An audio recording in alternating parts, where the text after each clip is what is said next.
परम श्रद्धेय स्वामी जी, सभी के लिए आदरणीय एनसीईआरटी के पूर्व निदेशक तथा एनसीटी के पूर्व चेयरमैन प्रोफेसर जगमोहन सिंह राजपूत जी, शास्त्री जी, अभी मैं जैसा कि पहले बोल चुका हूं यहीं पर, इसके पहले कि बड़े पुण्य संचित किए थे मैंने कि एक अवसर मिल गया कि मैं आप सबके बीच में आया। हरिद्वार तो बहुत बार आया और जब आया था तो स्वामी जी का जन्म भी नहीं हुआ था, तो मैं कोई परीक्षा लेने यहां आया था, तब की बात है। और उसके बाद अब आने का अवसर मिला।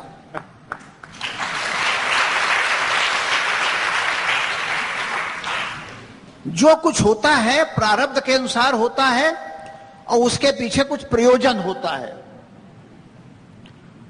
और आज जब मैं आया हूं तो स्वामी जी के दर्शन हुए, तो अभी प्रोफेसर राजपूत जी ने शिक्षा के मूल उद्देश्यों पर एक व्यापक प्रकाश डाला। अपनी बात जो समझ में आई वो ये है कि शिक्षा का जो एक मूल उद्देश्य है, एक हर व्यक्ति का यानी उसके व्यक्तित्व का पूरा विकास कर देना। और पूरे व्यक्तित्व के विकास के लिए उन्होंने तमाम कुछ आवश्यक बातें बताई आपको, और उसी में उन्होंने फिर आगे जोड़ा है कि उन गांधी जी की 7 बातों का उल्लेख भी उन्होंने किया कि गांधी जी को बहुत आशंका थी कि पूरा देश आजादी के मिलने के बाद उन 7 बुराइयों से बुरी तरीके से ग्रसित हो जाएगा और उनसे फिर कैसे बचा जाए। तो उन 7 बुराइयों को आपके बताया उन्होंने। और अगर कभी अभी बातें समझ में ना आई हो तो अभी इस पर राजपूत जी ने एक पुस्तक भी लिखी है और जिसका लोकार्पण हो चुका है।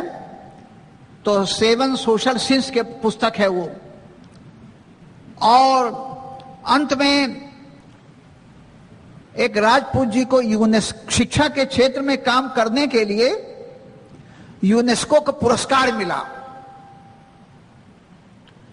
जैसा है ना कि आप सब यहां बैठे हुए हैं और हम भी आपसे ही सबसे सीखने के लिए, क्योंकि आपका उधर का ज्ञान हमारे पास भी आएगा, हम इंटरेक्ट करेंगे जब आपसे तो कुछ जानेंगे कि हम और क्या क्या आपसे सीखें और आप भी हमसे क्या क्या सीखें। तो राजपूत जी ने शिक्षा के क्षेत्र में एक आमूल चूल परिवर्तन करना चाहे, एक व्यवस्था का परिवर्तन। हम कहते हैं ना कि हम व्यवस्था बदलेंगे, शिक्षा व्यवस्था बदलेंगे, राजनैतिक व्यवस्था बार बार बदलती रहती है, फिर सामाजिक व्यवस्था बदलेंगे, आर्थिक व्यवस्था बदलेंगे, बदल करके आप देख भी रहे हैं क्या हो रहा है, ऐसे करेंगे। तो आपने भौतिक विज्ञान, रसायन विज्ञान, गणित, राजनीति विज्ञान, इतिहास, समाज विज्ञान, तमाम की पुस्तकें नए सिरे से लिखी गई। आप बताइए, भौतिक विज्ञान तो शाश्वत है ना, अगर उसमें राष्ट्र गौरव डाला जाए, रसायन विज्ञान में राष्ट्र गौरव डाला जाए जिसको राष्ट्र भूल चुका है। हम पूरी साइंस पढ़ रहे हैं, लेकिन एक अगर स्क्वायर में या रेक्टेंगल के अंदर राष्ट्रीय गौरव की चीज आ जाए तो हमको भी लगा था हम भी कुछ थे, तो हम भी आगे और भी कुछ कर सकते हैं। एक राष्ट्र गौरव की बात है, ये भावना की बात है।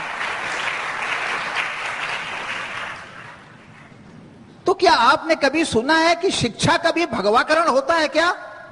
गुरु जी की वेशभूषा में शिक्षा को भी रंग दी जाती, नहीं ना होता? नहीं हुआ। तो एक यूनेस्को संस्था है, उसमें राजपूत जी को चुना गया कि इनको एक पूरे विश्व का एक सम्मान दिया जाए जिसको कहते हैं यूनेस्को पुरस्कार। यूनेस्को ने क्या कहा है, 21वीं शताब्दी में शिक्षा का मूल्य उद्देश्य क्या है? आज जो हम 21वीं शताब्दी में शिक्षा पढ़ रहे हैं, वो कदाचित शिक्षा का मूल्य उद्देश्य राजपूत जी को जो पुरस्कार दिया गया उसमें छिपा हुआ है। वो क्या है? आपस में मिलजुल करके रहना और सामाजिक सद्भाव को बढ़ाते जाना, बढ़ाते जाना, बढ़ाते जाना। आज 21वीं शताब्दी में और आने वाली सभी शताब्दियों में शायद शिक्षा का उद्देश्य यही रहेगा, और शायद उसी के लिए हम भी यहाँ इकट्ठा हुए हैं। और पातंजलि जो हमारी योग पीठ है, एक शिक्षा की एक व्यवस्था खड़ी हो रही है, जिसमें आप हमारे आचार्य होंगे और आप हमारे देश विदेश में हमारे जाकर के प्रतिनिधि होंगे। तो राजपूत जी ने वो काम किया और हम उसी एक काम के लिए पुनः हम लोग और सभी लोग यहाँ पर, खंडेलवाल साहब, हम सभी लोग यहाँ पर आए हुए हैं। ज्यादा मैं इस पे कुछ नहीं बोलूंगा, क्योंकि आप जो कुछ यहाँ ग्रहण करें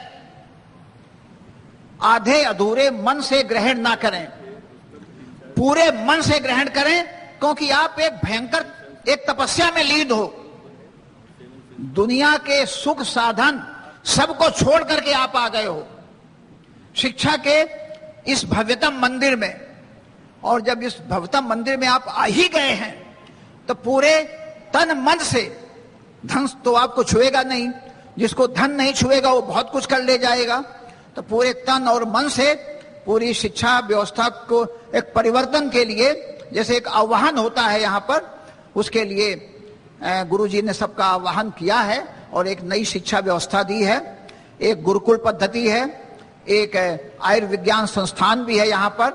हम गुरुजी से अलग से भी कुछ अनुरोध करेंगे एक कृषि व्यवस्था के बारे में, क्योंकि अभी तो ये मैं कहूँगा शिक्षा व्यवस्था शैशव काल है इसका। ये धीरे धीरे अभी स्वामी जी को तो कम से कम अभी 50 वर्ष तक जम करके कुछ करवाना है। अभी हम 20 साल तक तो हम भी कुछ कर पाएंगे उसमें।